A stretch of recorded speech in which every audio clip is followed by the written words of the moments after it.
انبیاء کو بھی اجلانی ہے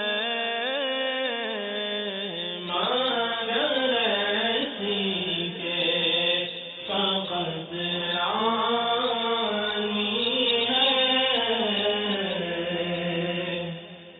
الحمدللہ رب العالمین والصلاة والسلام علی سید المرسلین اما بعد فاعوذ باللہ من الشیطان الرجیم بسم اللہ الرحمن الرحیم الصلاة والسلام علیک یا رسول اللہ وعلی آلک واصحابک یا حبیب اللہ الصلاة والسلام علیک یا نبی اللہ وعلی آلک واصحابک یا نور اللہ۔ میٹھے میٹھے اسلامی بھائیو، مدنی چینل کے ناظرین، الحمدللہ عز و جل ایک بار پھر مدنی چینل کے سلسلے انبیاء کرام کے واقعات کے ساتھ آپ کی بارگاہ میں حاضر ہیں۔ سب سے پہلے معمول کے مطابق درود پاک کی فضیلت میرے شیخ طریقت امیر اہل سنت بانی دعوت اسلامی حضرت علامہ مولانا ابو بلال محمد الیاس عطار قادری رضوی دامت برکاتہ العالیہ اپنے بہت ہی پیارے رسالے جھوٹا چور کے آغاز میں سعادت الدارین کے صفحہ 149 کے حوالے سے ایک فضیلت درود پاک کی نقل کرتے ہیں۔ حضرت عبداللہ بن سلام رحمۃ اللہ تعالی علیہ اپنے بھائی حضرت عثمان رحمۃ اللہ علیہ سے ملاقات کرنے گئے تو وہ بہت خوش دکھائی دیے اور کہنے لگے، میں نے آج رات خواب میں سرکار مدینہ صلی اللہ تعالی علیہ وآلہ وسلم کا دیدار کیا۔ آپ صلی اللہ تعالی علیہ وآلہ وسلم نے مجھے ایک ڈول یعنی برتن عطا فرمایا جس میں پانی تھا، میں نے پیٹ بھر کر پیا جس کی ٹھنڈک ابھی تک محسوس کر رہا ہوں۔ انہوں نے پوچھا، آپ کو یہ مقام کیسے حاصل ہوا؟ جواب دیا، نبی اکرم صلی اللہ تعالی علیہ وآلہ وسلم پر کثرت سے درود پاک پڑھنے کی وجہ سے۔ صلو علی الحبیب صلی اللہ تعالی علی محمد صلی اللہ تعالی علیہ وآلہ وسلم۔ مدنی چینل کے ناظرین، الحمدللہ عز و جل اپنے اس سلسلے میں ہم انبیاء کرام کے واقعات کو بیان کر رہے ہیں اور اچھی نیتوں کے ساتھ آپ بھی ہمارے ساتھ آج کے سلسلے میں شامل رہیں کہ مسلمان کی نیت اس کے عمل سے بہتر ہے، اور جتنی اچھی نیتیں زیادہ اتنا اجر بھی زیادہ، اللہ کی رضا کے لیے، حصول ثواب کے لیے، علم دین کے حصول کے لیے، رحمت الہی کے حصول کے لیے کہ جہاں نیکوں کا ذکر ہوتا ہے وہاں رحمتوں کا نزول ہوتا ہے۔ تو میں سلسلے میں شامل رہوں گا اور یہ بھی نیت کریں کہ انشاءاللہ تبارک و تعالی جب جب پیارے آقا صلی اللہ تعالی علیہ وآلہ وسلم کا نام اقدس سنوں گا تو آپ پر درود پڑھوں گا۔ تو مدنی چینل کے ناظرین، الحمدللہ عز و جل نور محمدی صلی اللہ تعالی علیہ وسلم کی جلوہ گری کا وقت قریب آنے والا ہے، یعنی بی بی آمینہ رضی اللہ تعالی عنہا کے شکم اطہر میں وہ نور مصطفیٰ صلی اللہ تعالی علیہ وسلم منتقل ہوا تو مشرق و مغرب کے جانوروں نے آپس میں ایک دوسرے کو مبارکیں دیں، زمین آسمان میں ہر طرف چرچے تھے کہ نبی آخر الزمان صلی اللہ تعالی علیہ وسلم کی آمد ہونے والی ہے۔ اور سیرت مصطفیٰ صلی اللہ تعالی علیہ وسلم کتاب کے صفحہ 68 پر، یہ دعوت اسلامی کے اشاعتی ادارے مکتبۃ المدینہ کی مطبوعہ کتاب ہے، خطیب بغدادی نے اپنی سند کے ساتھ جو حدیث روایت کی ہے اس کو نقل کیا ہے۔ بڑا ہی پیارا سما ہے۔ مدنی چینل کے ناظرین، آپ بھی تصور میں ڈوب جائیں کہ میرے پیارے آقا مدینے والے مصطفیٰ صلی اللہ تعالی علیہ وسلم کی جلوہ گری کا وقت قریب آیا، اور بی بی آمینہ رضی اللہ تعالی عنہا نے اس مدت کے دوران ہونے والی جو باتیں بیان کی مختلف کتابوں میں اس کو ذکر کیا، بلکہ پیارے آقا صلی اللہ علیہ وسلم کے معجزات میں اس کو بیان کیا گیا کہ پیارے آقا صلی اللہ تعالی علیہ وسلم کی جلوہ گری کا وقت جیسے جیسے قریب آتا جا رہا تھا تو بی بی آمینہ رضی اللہ تعالی عنہ فرماتی ہیں کہ میں فرشتوں کی مبارک آوازیں سنا کرتی، فرشتے درود پڑھا کرتے، انبیاء کرام میرے خواب میں تشریف لاتے، مجھے بڑے ہی اچھے خواب آنے لگے۔ بی بی آمینہ فرماتی ہیں پانی بھرنے کے لیے جاتی تو کنویں کے کنارے پر پانی آ جاتا، میں کوئی وزنی چیز اٹھانے لگتی، وہ چیز خود بخود میرے ہاتھوں کی طرف اٹھتی چلی آتی، میں کسی پتھر پر قدم رکھتی، پتھر نرم ہو جاتا، میں دھوپ میں نکلتی تو بادل میرے پر سایہ کرنے لگ جاتا۔ یعنی پیارے آقا صلی اللہ تعالی وسلم کے نور کی وہ برکتیں بی بی آمنہ بیان کرتی۔ بی بی آمنہ رضی اللہ تعالیٰ عنہ نے فرمایا جب حضور اقدس صلی اللہ تعالی وسلم پیدا ہوئے تو اس وقت فرماتی کہ میں گھر میں اکیلی تھی، اور میرے دل میں خواہش پیدا ہوئی کہ کاش اس وقت عبد مناف قبیلہ، یعنی آپ کا جو قبیلہ تھا، اس کی کچھ عورتیں میرے پاس ہوتی۔ 12ویں رات آ گئی، شب ولادت، اور سرکار مدینہ صلی اللہ تعالی وسلم کی ولادت کی رات بی بی آمنہ کہتی ہیں اچانک میں نے دیکھا میرے کمرے میں کچھ دراز قد خواتین تھیں۔ میں نے پوچھا تم کون ہو؟ میرے قبیلے کی نہیں تھیں وہ۔ میں نے پوچھا تم کون ہو؟ تو انہوں نے اپنے تعارف کروائے۔ ایک نے کہا میں بی بی حوا ہوں، ایک نے کہا میں بی بی ہاجرہ ہوں، ایک نے کہا میں بی بی مریم ہوں، ایک نے کہا میں بی بی آسیہ ہوں، اور یہ جنتی حوریں ہمارے ساتھ ہیں۔ کیوں؟ کہ اللہ کے حبیب کی جلوہ گری کا وقت قریب آ گیا ہے۔ پیارے آقا صلی اللہ تعالی علیہ وسلم کی جلوہ گری کے وقت کیا کیا معجزات کا ظہور ہوا، اس کو محدثین نے، سیرت نگاروں نے تفصیل کے ساتھ بیان کیا۔ خلاصہ اس کا یہ ہے، جس کو میرے شیخ طریقت امیر اہل سنت نے بھی اپنے رسالے صبح بہارا میں بیان کیا۔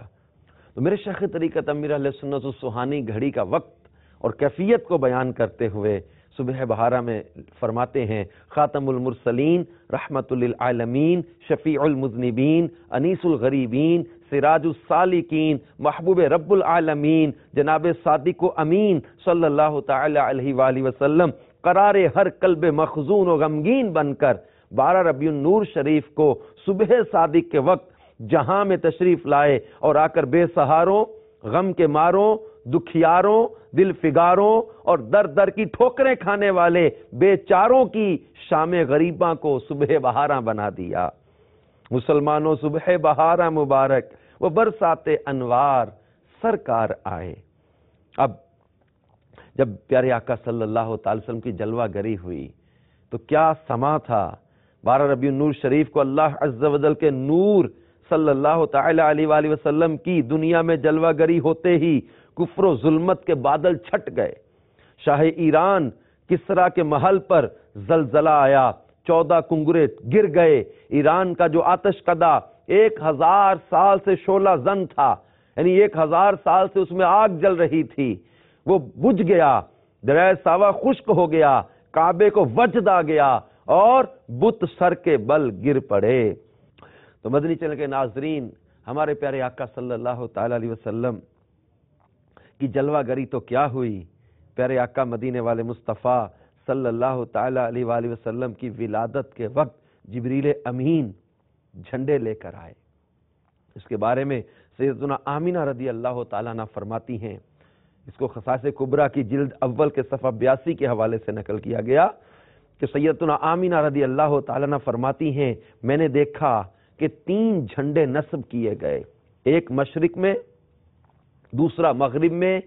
تیسرا کعبے کی چھت پر، اور حضور اکرم صلی اللہ تعالی علیہ وسلم کی ولادت ہو گئی۔ مدنی چینل کے ناظرین، ہمارے پیارے آقا مدینے والے مصطفیٰ صلی اللہ تعالی علیہ وآلہ وسلم کی ولادت با سعادت کی مبارک گھڑیوں کا بیان کرتے ہوئے سیرت رسول عربی میں یوں ہے کہ جب حمل شریف کو چاند کے حساب سے پورے 9 مہینے ہو گئے تو حضور اقدس صلی اللہ تعالی علیہ وآلہ وسلم 12 ربیع الاول کو دوشنبہ یعنی پیر کے دن فجر کے وقت کہ ابھی بعض ستارے آسمان پر نظر آ رہے تھے پیدا ہوئے، دونوں ہاتھ زمین پر رکھے ہوئے، سر آسمان کی طرف اٹھائے ہوئے، جس سے آپ اپنے علو مرتبہ کی طرف اشارہ فرما رہے تھے، بدن بالکل پاکیزہ اور تیز بو کستوری کی طرح خوشبودار، ختنہ کیے ہوئے، ناف بریدہ یعنی صحیح و سلامت بنی ہوئی ناف، اور چہرہ 14ویں رات کے چاند کی طرح نورانی، آنکھیں قدرت الہی سے سرمگیں، یعنی قدرتی سرما لگا ہوا، دونوں شانوں کے درمیان مہر نبوت درخشاں۔ اور یہ پیارے آقا صلی اللہ تعالی وسلم کی ولادت باسعادت کا مبارک منظر بیان کیا جا رہا ہے، یہ حضور علیہ السلام کی ولادت کا واقعہ بیان کیا جا رہا ہے۔ میرے آقا مدینے والے مصطفیٰ صلی اللہ تعالی علیہ وسلم کے دادا جان یہ خوشخبری سن کر خوش و خرم کعبہ شریف سے گھر تشریف لائے اور والہانہ جوش محبت میں اپنے پوتے کو کلیجے سے لگا لیا، پھر کعبہ میں لے جا کر خیر و برکت کی دعا مانگی اور محمد صلی اللہ تعالی وسلم نام رکھا۔ مدنی چینل کے ناظرین، ہمارے آقا مدینے والے مصطفیٰ صلی اللہ تعالی علیہ وآلہ وسلم کی ولادت باسعادت کے واقعات کو بیان کرتے ہوئے سیرت رسول عربی میں یہ بھی لکھا ہے کہ پیارے آقا صلی اللہ علیہ وسلم کی ولادت کے وقت غیب سے عجیب و غریب اور خارق عادت یعنی خلاف عادت امور ظاہر ہوئے تاکہ آپ کی نبوت کی بنیاد پڑ جائے اور لوگوں کو معلوم ہو جائے کہ آپ اللہ تعالیٰ کے برگزیدہ پسندیدہ ہیں۔ شہر مدائن میں کسرا کا محل پھٹ گیا، اس کے 14 کنگرے بکھر گئے، اس میں اشارہ تھا کہ 14 حکمرانوں کے بعد ملک فارس خادمان اسلام کے قبضہ میں آ جائے گا۔ فارس کے آتش کدے ایسے سرد پڑ گئے کہ ہر چند ان میں آگ جلانے کی کوشش کی جاتی تھی مگر نہ جلتی تھی، اور دریائے ساوا جو ہمدان و کم کے درمیان 6 میل لمبا اور اتنا ہی چوڑا تھا، جس کے کناروں پر شرک و بت پرستی ہوا کرتی تھی، یکا یک بالکل خشک ہو گیا۔ وادی ساوا شام اور کوفہ کے درمیان کی ندی جو بالکل خشک پڑی تھی لبالب بہنے لگی۔ یعنی پیارے آقا صلی اللہ تعالی علیہ وسلم کی ولادت باسعادت کے وقت بت توندے منہ زمین پر گر گئے۔ میرے آقا مدینے والے مصطفیٰ صلی اللہ تعالی علیہ وآلہ وسلم کی ولادت باسعادت کے وقت آپ کے چچا ابو لہب کی ایک لونڈی تھی سویبہ، جس نے جا کر خبر دی، ابو لہب کو کہا کہ تیرے مرحوم بھائی عبداللہ کے گھر بیٹا پیدا ہوا۔ خوشی میں ابو لہب نے سویبہ کو آزاد کر دیا، کلمے کی انگلی سے اشارہ کیا جا تجھے آزاد کیا۔ اور اس کو بخاری شریف میں دیگر حدیث کی کتابوں میں بیان کیا گیا کہ ابو لہب کی موت کے 1 سال بعد حضرت عباس رضی اللہ تعالیٰ عنہ نے خواب میں ابو لہب کو برے حال میں دیکھا، پوچھا تجھے کیا ملا؟ ابو لہب نے جواب دیا، لم الک بعدکم غیر انی سقیت فی ہذہ بعتاقنی سویبہ، کہا تمہارے بعد مجھے کچھ آرام نہیں ملا سوائے اس کے کہ سویبہ کو آزاد کرنے کے سبب سے بمقدار اس مغاگ یعنی میان ابہام و سبابہ کہ پانی مل جاتا ہے جسے میں پی لیتا ہوں۔ تو مدنی چینل کے ناظرین، جب پیارے آقا مدینے والے مصطفیٰ صلی اللہ تعالی علیہ وآلہ وسلم کی ولادت کے وقت خوشی کی خبر آ کر سویبہ اس ابو لہب کی لونڈی اس نے آ کر سنائی تو اس نے اشارے سے جو آزاد کیا تھا تو اس کی طرف یہ بخاری شریف کی حدیث پاک میں بیان کیا جا رہا ہے۔ علامہ بدر الدین عینی علیہ رحمت اللہ القوی عمدۃ القاری میں اس حدیث کے تحت فرماتے ہیں، اس اشارے کا مطلب یہ ہے کہ مجھے تھوڑا سا پانی دیا جاتا ہے۔ اس روایت کے تحت سیدنا شیخ عبدالحق محدث دہلوی رحمت اللہ تعالی علیہ فرماتے ہیں، اس واقعہ میں میلاد شریف والوں کے لیے بڑی دلیل ہے جو تاجدار رسالت صلی اللہ تعالی علیہ وآلہ وسلم کی شب ولادت میں خوشیاں مناتے اور مال خرچ کرتے ہیں۔ یعنی ابو لہب جو کہ کافر تھا، جب وہ تاجدار نبوت صلی اللہ تعالی علیہ وآلہ وسلم کی ولادت کی خبر پا کر خوش ہونے اور اپنی لونڈی سویبہ کو دودھ پلانے کی خاطر آزاد کرنے پر بدلہ دیا گیا تو اس مسلمان کا کیا حال ہوگا جو محبت اور خوشی سے بھرا ہوا ہے اور مال خرچ کر رہا ہے، لیکن یہ ضروری ہے کہ محفل میلاد شریف گانے باجوں اور آلات موسیقی سے پاک ہو۔ تو میٹھے میٹھے اسلامی بھائیوں اور مدنی چینل کے ناظرین، میرے آقا مدینے والے مصطفیٰ صلی اللہ تعالی وسلم کی ولادت باسعادت کے وقت یہ سویبہ کو آزاد کیا جانا اور اس کے بدلے ابو لہب کو قبر میں یہ جو ہر پیر کے روز جب وہ اس کلمے کی انگلی سے کچھ رس کا مل جانا جس سے اس کے عذاب میں تخفیف ہو جائے، اس سے محدثین نے فرمایا کہ یہ پیارے آقا صلی اللہ تعالی علیہ وسلم کی خصوصیات میں سے ہے، ورنہ کافر کے کسی عمل کا اس کو اجر نہیں ملتا، اس کا فائدہ نہیں ہوتا، لیکن میرے آقا مدینے والے مصطفیٰ صلی اللہ تعالی علیہ وسلم کی خصوصیات میں اس کو بیان کیا۔ تو یہ حدیث پاک اور اس کی شرح بیان کرنے کے بعد میرے شیخ طریقت امیر اہل سنت صبح بہارہ میں فرماتے ہیں، میٹھے میٹھے اسلامی بھائیوں، دھوم دھام سے عید میلاد منائیے کہ جب ابو لہب جیسے کافر کو بھی ولادت کی خوشی کرنے پر فائدہ پہنچا تو ہم تو الحمدللہ عز و جل مسلمان ہیں۔ ابو لہب نے اللہ عز و جل کے رسول صلی اللہ علیہ وآلہ وسلم کی نیت سے نہیں، رسول خدا کی نیت سے نہیں، بلکہ صرف اپنے بھتیجے کی ولادت کی خوشی منائی، پھر بھی اس کو بدلہ ملا۔ تو ہم اگر اللہ کی رضا کے لیے اپنے آقا و مولا محمد الرسول اللہ صلی اللہ تعالی علیہ وآلہ وسلم کی ولادت کی خوشی منائیں گے تو کیوں کر محروم رہیں گے؟ گھر آمینہ کے سید ابرار آ گیا، خوشیاں مناؤ غم زدو غم خار آ گیا۔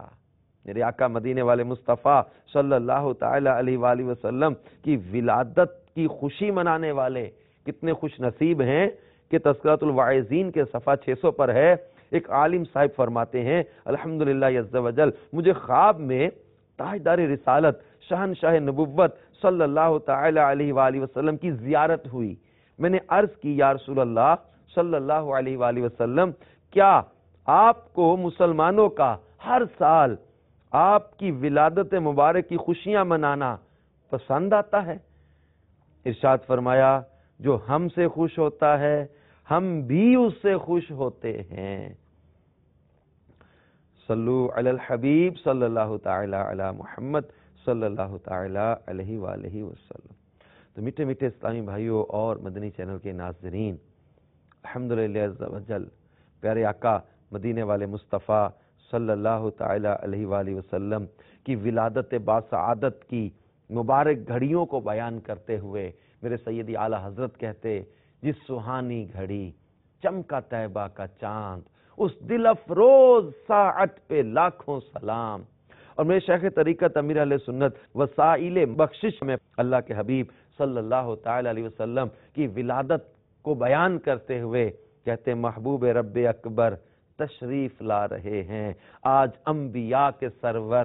تشریف لا رہے ہیں، کیوں ہے فضا معطر، کیوں روشنی ہے گھر گھر، اچھا حبیب داور تشریف لا رہے ہیں، عیدوں کی عید آئی رحمت خدا کی لائی، جود و سخا کے پیکر تشریف لا رہے ہیں، حوریں لگیں ترانے نعتوں کے گنگنانے، حور و ملک کے افسر تشریف لا رہے ہیں۔ صلو علی الحبیب صلی اللہ تعالی علی محمد وعلی آلہ وصحبہ وبارک وسلم۔ مدنی چینل کے ناظرین، الحمدللہ عز و جل ہم نے جب وہ پیارے آقا صلی اللہ تعالی علیہ وسلم کی ولادت کے کچھ واقعات یہاں پر بیان کرنے کی سعادت حاصل کی۔ ان واقعات کو بیان کرنا، محبوب کریم کا میلاد منانا، میلاد کی خوشی کا اہتمام کرنا، جشن بہاراں، جشن جو ہے وہ ولادت کی خوشی میں چراغاں کرنا، سجاوٹ کرنا، جلوس میلاد میں شرکت کرنا، جھنڈے لگانا، اللہ کے حبیب کی نعتیں پڑھنا، درود پاک پڑھنا، اہتمام کرنا، لنگر کا اہتمام کرنا، یہ ساری چیزیں خوشی کے اظہار کی ہیں۔ جو چیزیں جس علاقے میں ادب، تعظیم، محبت اور شریعت کے تحت رہ کر کی جائیں وہ محبوب کی ولادت کی خوشی میں کرنی چاہیے، اس کی بڑی سعادت ہے۔ کام شریعت سے ٹکرائے نہ، شریعت کی مخالفت نہ ہو، شریعت نے منع نہ کیا ہو، وہ جائز ہے جو اپنے آقا کی تعظیم اور ادب میں ان کی ولادت کی خوشی میں کیا جائے۔ چراغاں کریں، سجاوٹ کریں، جھنڈے لگائیں، گلیاں سجائیں، گھروں کو سجائیں، اپنے ظاہر و باطن کو مہکائیں، چمکائیں، محبوب پر درود و سلام کی کثرت کریں، نمازوں کا اہتمام کریں، نوافل پڑھیں، خوب صدقہ و خیرات کریں۔ شیخ عبدالحق مقدس دہلوی رحمۃ اللہ علیہ فرماتے ہیں سرکار مدینہ صلی اللہ تعالی وسلم کی ولادت کی رات خوشی منانے والوں کی جزا یہ ہے کہ اللہ عز و جل انہیں فضل و کرم سے جنات النعیم میں داخل فرمائے گا۔ مزید لکھتے ہیں کہ مسلمان ہمیشہ سے محفل میلاد کرتے آئے ہیں اور ولادت کی خوشی میں دعوتیں دیتے، کھانے پکواتے اور خوب صدقہ و خیرات دیتے آئے ہیں، خوب خوشی کا اظہار کرتے اور دل کھول کر خرچ کرتے ہیں۔ نیز آپ صلی اللہ تعالی علیہ وسلم کی ولادت باسعادت کے ذکر کا اہتمام کرتے ہیں اور اپنے مکانوں کو سجاتے ہیں، اور ان تمام افعال حسنہ کی برکت سے ان لوگوں پر اللہ عز و جل کی رحمتوں کا نزول ہوتا ہے۔ مدنی چینل کے ناظرین، الحمدللہ عز و جل مدنی چینل پر بھی دھوم دھام سے جشن ولادت کا اہتمام ہوتا ہے۔ دعوت اسلامی کے مدنی مراکز میں، دعوت اسلامی کے مدنی ماحول میں خوب جشن ولادت کی خوشیاں منائی جاتی ہیں۔ آپ بھی ان جشن ولادت کی خوشیوں میں ضرور شرکت کیا کریں، ضرور اس میں شرکت کر کے سعادتیں پایا کریں۔ الحمدللہ عز و جل دعوت اسلامی کہ جشن ولادت منانے کا انداز ہی اپنا ایک نرالا ہے اور خوب اس کی برکتیں پاتے ہیں۔ عاشقان رسول اس کی بہاریں بیان کرتے ہیں، جیسا کہ ایک اجتماع میلاد کے بارے میں نارتھ کراچی کے ایک اسلامی بھائی کا تحریری بیان ہے۔ اس کا خلاصہ یہ ہے کہ ماہ ربیع النور شریف میں کے ابتدائی دنوں میں بعض عاشقان رسول نے مجھ گناہوں میں ڈوبے ہوئے بے عمل انسان پر انفرادی کوشش کرتے ہوئے ککری گراؤنڈ باب المدینہ کراچی میں منعقد ہونے والے دعوت اسلامی کے اجتماع میلاد میں شرکت کی دعوت دی۔ میری خوش قسمتی کہ میں نے حامی بھر لی۔ جب 12ویں شب آئی تو میں حسب وعدہ اجتماع میلاد میں جانے کے لیے مدنی قافلے والوں کے ساتھ بس میں سوار ہو گیا۔ ایک عاشق رسول نے ایک چم نامی مٹھائی میں سے تقریباً 30 اسلامی بھائیوں میں توڑ کر ٹکڑیاں تقسیم کی۔ تقسیم کرنے والے کا محبت برا انداز میرے دل کو بہت بھایا۔ آخر کار ہم اجتماع میلاد میں پہنچ گئے۔ میں نے زندگی میں پہلی بار ایسے روح پرور مناظر دیکھے تھے۔ نعتوں، سلاموں اور مرحبا یا مصطفیٰ کے پرکیف نعروں نے دل کا میل دھو دیا۔ الحمدللہ عز و جل میں ہاتھوں ہاتھ دعوت اسلامی کے مدنی ماحول سے وابستہ ہو گیا۔ الحمدللہ اب چہرے پر داڑھی مبارک کے انوار اور سر پر سبز امامہ شریف کی بہار ہے، اور جب انہوں نے تحریر دی تھی اس وقت ان کا کہنا ہے کہ تادم تحریر علاقائی مشاورت کے خادم یعنی نگران کی حیثیت سے سنتوں کی دھومیں مچانے کی سعادت میسر ہے۔ تو میٹھے میٹھے اسلامی بھائی اور مدنی چینل کے ناظرین، آپ بھی خوب دعوت اسلامی کے اجتماعات میں شرکت کیجئے۔ سنتوں برے اجتماعات کی برکت سے بہت کچھ سیکھنے کو ملتا ہے۔ اللہ تعالیٰ سے دعا کرتے ہیں کہ اللہ تعالیٰ ہمیں اپنے محبوب کریم صلی اللہ تعالی علیہ وسلم کی ولادت باسعادت کے ان بابرکت واقعات کا صدقہ دنیا اور آخرت کی برکتیں عطا کرے، اور جتنے مدنی چینل کے ناظرین اس سلسلے میں شامل ہیں ان کو اللہ تعالیٰ اپنے محبوب کے میلاد کا صدقہ، جو بے اولاد ہیں انہیں نیک اولاد عطا فرمائے، اور جو اولاد والے ہیں اللہ انہیں ان کی اولاد کی خوشیاں نصیب فرمائے، ان کی اولاد کو فرما بردار بنائے۔ آمین بجاہ النبی الامین صلی اللہ تعالی علیہ وآلہ وسلم۔